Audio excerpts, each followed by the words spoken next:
فالكركديه كما قلنا انه من المواد الطبيعيه السحريه، وهذه نقدر نقول عليها سحريه لان فيه فوائد كبيره. ومساله ديال الشعر الناس اللي كتعيش في مناطق خاصه اللي كتعيش على المحيط الهادي فكيستعملوه بزاف في الوصفات ديال الجمال. فكيمكننا ناخذوا الكركديه، ناخذوا منه الى عندكم بودره مطحون يابس فغتاخذوا معلقه كبيره.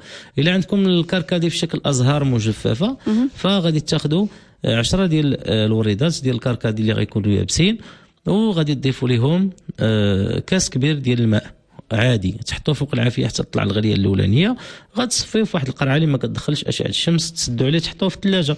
هذاك غيصلح سيروم للشعر، غادي نخللوا به الجلده ديال شعرنا وشعرنا نشقوا به ونخليوه مده ديال ساعه ونصف ونغسلوه 2 المرات في الاسبوع. ويمكن لكم تستعملوه كطونيفيون كماده محلول للبشره. اذا تمسحوا به الوجه ديالكم في الصباح تخليوه مده ديال 10 دقائق وتمسحوه بالماء، وعاوتاني في الليل وتداوموا على هذه الوصفه فهي هائله جدا وما نحتاجوش اننا نزيدوا معها شي حاجه اخرى.